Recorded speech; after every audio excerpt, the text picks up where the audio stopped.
Anda kembali menyaksikan berita utama di segmen Kompas Bisnis. Saudara, pemerintah membuka keran impor beras 1 juta ton. Impor beras dilakukan di tengah musim panen.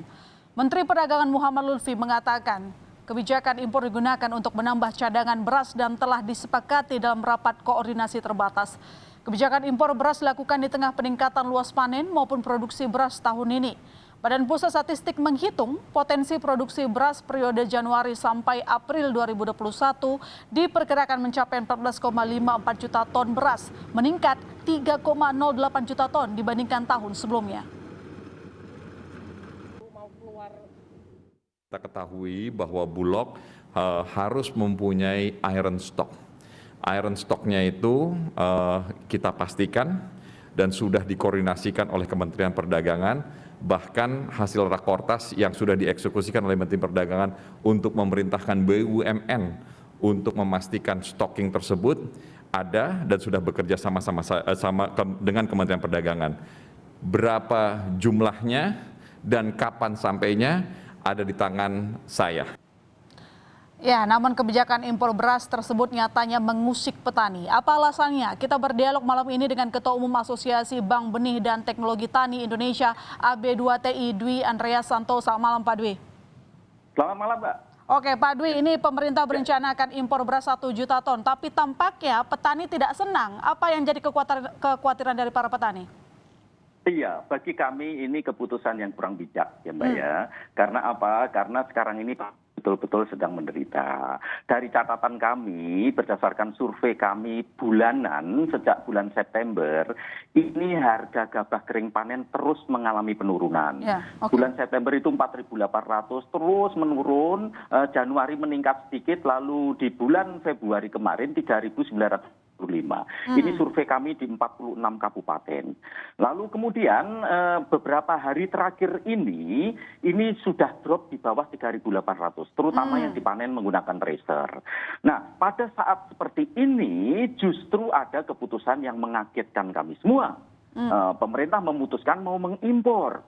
Jadi untuk itu bagi kami Mbak di jaringan tani, keputusan ini mencederai kami, mencederai sedulur-sedulur tani kami. Jadi usulan kami segera batalkan sajalah keputusan, karena keputusan itu tidak bijak dan tidak memperhitungkan betul stok dan produksi beras nasional kita. Harga gabah turun artinya kita kelebihan suplai sebenarnya ya Pak?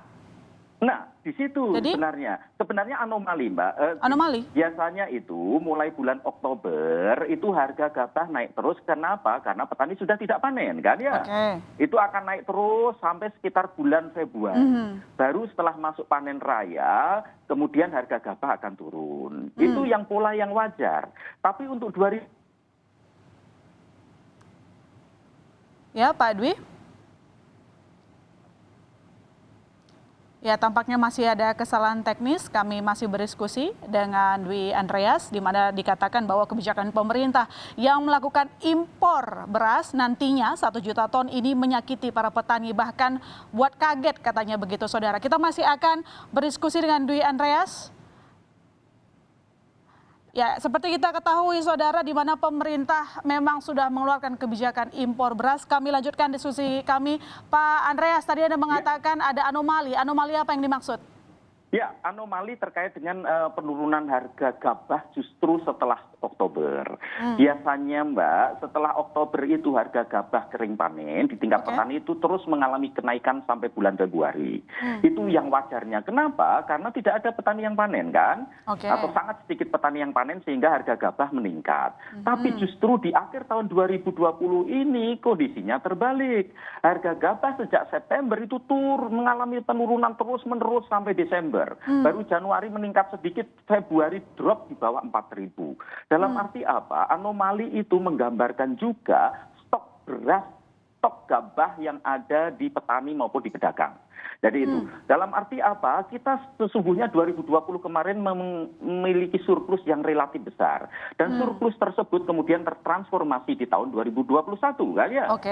Setelah tertransformasi di tahun 2021, apalagi data sebenarnya sejak tahun 2020 kami sudah menyatakan bahwa produksi tahun 2021 pasti meningkat. Dan ini dikonfirmasi juga oleh berbagai lembaga internasional. Misalnya dari Foreign Agriculture Service, USDA, ada 3 negara di Asia Tenggara ini yang produksi padinya akan meningkat. 1 Indonesia, 2 Filipina, dan 3 Sri Lanka. Jadi, lalu dikonfirmasi oleh BPS. Sehingga lalu apa reasonnya mengimpor beras di tahun 2021 ini? Datanya, ya. Tapi Pak Dwi, ini pemerintah kan punya alasan. Katanya sebenarnya impor beras itu untuk memperkuat cadangan beras nasional. Kemarin Kementerian Perdagangan juga mengakui bahwa nanti potensi produksi beras kita akan meningkat. Nah, gimana Anda merespon ini? Loh kan yang lucu tambah.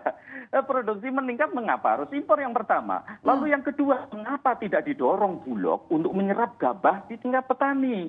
Selama ini serapan gabah petani aman nggak Pak? Ya jelas nggak ada masalah saat ini kan. Bulog kan ditarget hanya 1,4 juta ton ya. Bulog mampu menyerap gabah maupun beras setara beras 2,5 juta ton masih mampu karena gudang Bulog itu kan sekitar 3,5 juta ton. Jadi kalau itu bisa diserap dari petani, petani berbahagia Mbak, tersenyum Mbak. Bukan dengan cara yang seperti ini, malah menyerap petani luar negeri. Kan ini aneh, kebijakan aneh kan. Artinya kebijakan petani Indonesia saja masih berlimpah ruah. Kenapa? Artinya kebijakan ini buat sedih para petani gitu ya Pak Dwi. Lantas apa nih harapannya ke pemerintah? Apakah memang pemerintah harus membatalkan atau bagaimana? Apakah memang Anda juga, maksudnya kelompok petani punya jaminan bahwa panen tahun ini lancar jaya, tidak ada kendala? Oh ya, kami berani jamin terkait dengan itu. Karena data-data yang kami kumpulkan di lapang menunjukkan hal yang seperti itu Mbak. Dalam arti apa yang kami tuntut, apa yang kami inginkan, batalkan dulu. Impor ini, batalkan. Karena impor ini di saat seperti ini mencederai petani Mbak. Karena harga gabah nanti akan terus drop. Jadi batalkan dulu. Kalaupun pemerintah mau mempertimbangkan lagi, pertimbangkan itu di bulan Juli Agustus. Karena di bulan Juli Agustus ini sudah relatif, data sudah relatif komplit. Karena musim tanam kedua sudah ketahuan berapa luas. Sehingga produksi tahun 2021 bisa kita pastikan kira-kira itu di bulan Juli Agustus.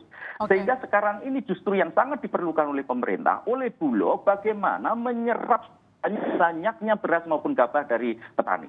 Itu amat sangat penting. Karena dengan itu, dengan pemerintah turun tangan, harga gabah di tingkat petani ini bisa meningkat. Kan? Jadi itu sebenarnya kuncinya, bukan kemudian mewacanakan impor. Kan tidak masuk akal. Dan wacana impor pada bulan Februari, Maret seperti ini itu sungguh tidak masuk akal. Saya nggak tahu ngitungnya. Kalau mau ngitung nantilah di bulan Juli. Mari kita hitung sama-sama. Baik. Nanti kita tunggu bagaimana sikap pemerintah selanjutnya ya Pak Dwi. Yang tadi sudah dipastikan saudara bahwa kelompok petani tampaknya bersedih dengan keputusan pemerintah pusat. Terima kasih Pak Dwi telah berbicara di program Berita Utama. Selamat malam Pak Dwi.